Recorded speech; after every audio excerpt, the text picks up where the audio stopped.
Hello friends, स्वागत आहे आपल्या युट्यूब चॅनल आरडी फार्मा मध्ये. आणि मित्रांनो, या व्हिडिओमध्ये डिस्कस करण्याचे पुणे येथे फार्मासिस्ट वॅकन्सीचं नोटिफिकेशन आलेलं आहे. मित्रांनो, तुम्हाला माहिती आहे आरडी फार्मा युट्यूब चॅनलवर ज्या काही फार्मसीच्या वॅकन्सीज येतात किंवा महत्त्वाचे नोटिफिकेशन येतात तर त्यांची सर्वांची इन्फॉर्मेशन सर्वात आधी प्रोव्हाइड केली जाते. आणि त्याचबरोबर मित्रांनो, महाराष्ट्रामध्ये जे आरोग्य विभाग असणारे DHS मध्ये परमनंट फार्मसीची खूप चांगली वॅकन्सी येत आहे. तर या वॅकन्सीसाठी आरडी फार्मा थ्रू एक स्पेशल बॅच घेण्यात येत आहे. या बॅचला जॉईन करायचं असेल आणि तुमचं फार्मासिस्ट व्हायचं स्वप्न पूर्ण करायचं असेल तर हा जो व्हॉट्सअप नंबर दिलाय यावरती व्हॉट्सअप मेसेज करू शकता आणि बॅच मध्ये एनरोल होऊ शकता. तर मित्रांनो, आपण आता व्हिडिओच्या मेन मुद्द्याकडे वळू. आणि मित्रांनो, ही जे वॅकन्सी नोटिफिकेशन असणार आहे पुणे हेडक्वार्टर मध्ये, तर याच्यामध्ये ऑफिशियल साईट वरती आल्याच्या नंतर रॅली नोटिफिकेशन वर जायचंय. आणि मित्रांनो, आपल्या आरडी फार्मा युट्यूब चॅनलवर ज्या काही वॅकन्सी सांगितल्या जातात, डिस्कस केले जातात, हे सगळे ऑफिशियल साईट वरून नोटिफिकेशन डाउनलोड करूनच तुम्हाला दाखवले जातात. तर रॅली नोटिफिकेशन मध्ये गेल्याच्या नंतर मित्रांनो, हे ऑफिशियल साईट वर मी थोडस लॉग इन इथे करून घेतो, जेणेकरून तिथे रॅली नोटिफिकेशन जो सेक्शन असणार आहे तो आपण बघू शकता. तर याच्यामध्ये मित्रांनो, ही परमनंट वॅकन्सी असणार आहे. आणि याच्यामध्ये अदर जे बेनिफिट असणार आहेत इंडियन आर्मीचे, ते सर्व बेनिफिट भेटतात. सॅलरी खूप चांगली आहे. तर मित्रांनो, नोटिफिकेशन सेक्शन ओपन झाल्याच्या नंतर इथे जे ZRO आहे याच्यामध्ये मित्रांनो आपण पुणे जे ZRO आहे त्याच्यामध्येच अप्लाय करू शकतो. याच्यामध्ये ऑल ओव्हर सर्व इंडियन जे काही ZRO आहेत त्यांच्यामध्ये सगळीकडे वॅकन्सी आले, पण आपण फक्त आणि फक्त पुणे जे असणार आहे तिथेच अप्लाय करू शकतो. इथे जर बघितलं ना, जे HQ हे recruitment zone Pune recruitment notification सिपाई फार्मा. तर मित्रांनो, हे सिपाई फार्माची वॅकन्सी असणार आहे रिक्रुटमेंट इयर 2027 साठी. तर मित्रांनो, हा नोटिफिकेशन डाउनलोड करून आपण सगळ्या गोष्टी डिटेल मध्ये बघणार आहे. इथे तुम्ही बघू शकता झोनल रिक्रुटमेंट ऑफिस पुणे. तर इथे मित्रांनो, आता आपण इम्पॉर्टंट डेट बघणार आहेत की तुम्हाला जर अप्लाय करायचं असेल तर कधीपासून अप्लिकेशन स्टार्ट झालेत. तर याच्यामध्ये बघू शकता तुम्ही 13 फेब्रुवारी 2026 पासून अप्लिकेशन ऑलरेडी स्टार्ट झालेत. आणि याच्यासाठी तुम्हाला जर अप्लाय करायचं असेल तर सगळ्यात इम्पॉर्टंट डेट जी लास्ट डेट असणार आहे ती म्हणजे मित्रांनो 1 एप्रिल 2026. तर 1 एप्रिल 2026 च्या आधी तुम्हाला या वॅकन्सीसाठी अप्लाय करावं लागेल. आणि याच्यामध्ये सगळे फ्रेशर स्टुडंट पण इलिजिबल आहेत. इलिजिबिलिटी क्रायटेरिया पण आपण बघणार आहेत.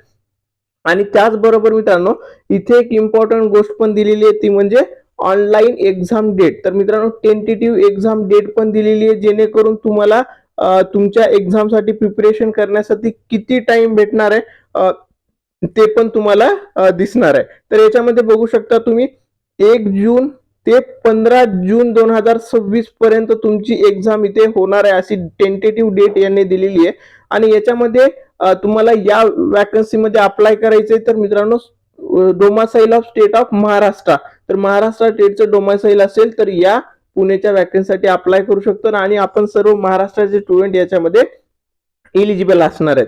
त्यानंतर मित्रांनो, आपण मेन इलिजिबिलिटी क्रायटेरिया बघणार आहेत की डिप्लोमा डिग्री स्टुडंट इलिजिबल आहेत का. इथे तुम्ही बघू शकता कॅटेगरी सिपाई फार्मा एज्युकेशन मध्ये 10+2 equivalent exam pass and qualify in D pharma with minimum 55% aggregate and registered with state pharmacy council. तर मित्रांनो, इथे तुम्ही हे लक्षात घ्या की तुमचं जर डिप्लोमा इन फार्मसी झालेला असेल म्हणजे डी फार्म, तुम्ही फ्रेशर असताल तरी तुम्ही इथे इलिजिबल आहात. फक्त एक कंडिशन आहे, तुम्ही रजिस्टर्ड फार्मासिस्ट असला पाहिजेत. म्हणजे आपलं फार्मसी काउन्सिल ऑफ इंडियाचं म्हणजे महाराष्ट्र स्टेट फार्मसी काउन्सिलचं जे काही रजिस्ट्रेशन आपलं फार्माचं असतं ते तुम्हाला इथे रिक्वायर्ड आहे. तुम्ही इलिजिबल आहेत. प्लस मित्रांनो, ज्या स्टुडंटचं बी फार्म झालेलं आहे बॅचलर इन फार्मसी ते पण सर्व स्टुडंट इलिजिबल आहेत. फ्रेशर स्टुडंट इलिजिबल आहेत. तुम्हाला पण रजिस्ट्रेशन इथे रिक्वायर्ड असणार आहे. ठीक आहे, इलिजिबिलिटी क्रायटेरिया हा इम्पॉर्टंट. त्याच्यानंतर मित्रांनो, जेवढ्या पण इंडियन आर्मीच्या वॅकन्सीज येतात त्याच्यामध्ये एज क्रायटेरिया पण खूप इम्पॉर्टंट असणार आहे. जर मित्रांनो तुम्हाला या वॅकन्सीसाठी अप्लाय करायचंय तर तुमचं एज 19 ते 25 या बिटवीन असलं पाहिजे. 19 पेक्षा कमी नसलं पाहिजे आणि 25 पेक्षा जास्तही नसलं पाहिजे. आणि मित्रांनो, ते कॅल्क्युलेट करण्यासाठीच्या ज्या डेट्स आहेत इथे दिलेले आहेत 1 जुलै 2002 ते 1 जान 2008. तर यामध्येच तुमचं डेट ऑफ बर्थ असलं पाहिजे म्हणजे तुम्ही या वॅकन्सीसाठी इलिजिबल असणार आहेत. आणि मित्रांनो जेवढे पण स्टुडंट इलिजिबल आहेत त्यांनी अप्लाय करा. आणि दुसरी एक गोष्ट, शिपाई फार्मामध्ये vacancy, total number of vacancy किती असतात हे नोटिफिकेशन मध्ये येत नाही. सो इथे कधी कधी जास्त वॅकन्सी असल्या तर तुम्हाला प्लस पॉईंट असणार आहे. आणि जो व्यवस्थित तयारी करेल ना मित्रांनो, तर 100% त्याचं इथे सिलेक्शन होतं. त्याच्यानंतर मित्रांनो जे फिजिकल स्टँडर्ड असणार आहे याच्यामध्ये इंडियन आर्मीच्या ज्या काही वॅकन्सीज असतात याच्यामध्ये मेल कॅन्डिडेट इलिजिबल असतात आणि त्यांना फिजिकल स्टँडर्ड पण आहे. त्याच्यामध्ये जर हाईट बघितली 167, त्याच्यानंतर जे वेट आहे हाईटच्या अकॉर्डिंग प्रोपोर्शनेट वेट असलं पाहिजे. त्याच्यानंतर चेस्ट जर बघितली तर 77 आणि इन्क्रीज केल्याच्या नंतर 5 असं फिजिकल स्टँडर्ड. त्याच्यानंतर इथे रिलॅक्सेशन पण आहे, ते तुम्ही बघू शकता. हा PDF मित्रांनो आपल्या टेलिग्राम चॅनलवरती तुम्हाला अवेलेबल होऊन जाईल, जेणेकरून बाकीच्या छोट्या गोष्टी असतात त्या तुम्ही रीड करू शकता. ऑल इम्पॉर्टंट गोष्टी तर मी या व्हिडिओमध्ये सांगतोच. त्याच्यानंतर मित्रांनो प्रोसिजर इथे दिलेली की कशा पद्धतीने तुम्ही ऍप्लिकेशन फॉर्म भरू शकता. ह्याच्यामध्ये इथे बघितलं तर 13 फेब्रुवारी 2026 ते 1 एप्रिल या डेट मध्ये तुम्हाला फॉर्म भरायचे. त्याच्यानंतर एक्झामिनेशन जे फीस असणार आहे ना 250 फीस तुम्हाला इथे रिक्वायर्ड असणार आहे. ते तुम्ही UPI किंवा नेट बँकिंगने तुम्ही फीस भरू शकता.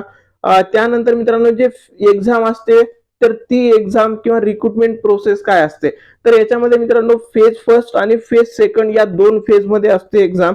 तर याच्यामध्ये पहिली जी आहे ती रिटर्न एक्झाम असते, जी तुम्हाला जो काही तुमचा डिप्लोमाचा सिलेबस आहे त्यावरती क्वेश्चन असतात आणि त्यावर तुम्हाला मित्रांनो फेज फर्स्ट क्लिअर झाल्याच्या नंतर जेवढ्या पण तिथे वॅकन्सीज आहेत त्यानुसार मित्रांनो तुम्हाला फेज सेकंड साठी कट ऑफ तिथे लागणार आहे. त्याच्यानंतर या फेज सेकंड मध्ये तुमचं फिजिकल टेस्ट असेल, मेडिकल टेस्ट असेल, तर अशा सगळ्या गोष्टी या व्यवस्थितपणे इथे मेन्शन केल्या. तर हा नोटिफिकेशन मित्रांनो तुम्हाला मी आपल्या टेलिग्राम चॅनलवरती देणार आहे. सो टेलिग्राम चॅनल जॉईन करा आणि ते एकदा रीड करून घ्या. इथे बघू शकता तुम्ही फिजिकल फिटनेस टेस्ट. तर याच्यामध्ये फिजिकल फिटनेस मध्ये रनिंग असेल 1.5 किलोमीटरची, पुल्सअप असेल. त्याच्यानंतर इथे खूप साऱ्या गोष्टी दिल्यात जे की मेडिकल एक्झामिनेशन रिलेटेड असेल, जे की इम्पॉर्टंट असणार आहे. तर तुमच्या या रिक्रुटमेंट सेक्शन मध्ये, रिक्रुटमेंट टाइम मध्ये सगळ्या गोष्टी इम्पॉर्टंट आहेत. आणि हा नोटिफिकेशन मित्रांनो मी तुम्हाला टेलिग्रामला चॅनलला देणार आहे. सो तिथून रीड करा. आणि मित्रांनो तुमचं जर एज क्रायटेरिया इथे बसत असेल तर मित्रांनो असे खूप कमी स्टुडंट अप्लाय करतात, कारण एज क्रायटेरिया हा खूप मोठा इश्यू असणार आहे. तर त्यासाठी तुम्ही या एज क्रायटेरिया मध्ये जर येत असाल तर तुम्ही नक्की अप्लाय करा, व्यवस्थित प्रिपरेशन पण करा. आणि मित्रांनो याच्यामध्ये खूप चांगला जॉब असतो कम्पेअर टू अदर, जसं फार्मासिस्टचं सिच्युएशन आता आहे ना. सो अशा ऑपॉर्च्युनिटीसाठी जर तुम्ही इलिजिबल असताल तर मी तर सांगेन की नक्की अप्लाय करा, नक्की तयारी करा. आणि त्या तयारीमध्ये त्याच्यासाठी आपला RD फार्मा तुमच्या सोबत नक्की असणार आहे. आणि त्याचबरोबर मित्रांनो DHS आरोग्य विभागाची बॅच आपली जॉईन करायची असेल तर डिस्क्रिप्शन मध्ये जो नंबर दिलाय त्यावरती नक्की मेसेज करा. व्हिडिओ आवडला असेल व्हिडिओला लाईक करा, तुमच्या सर्व फ्रेंड्स सोबत व्हिडिओ नक्की शेअर करा आणि लास्टला RD फार्माला सबस्क्राईब करावा लागेल. Thank you all.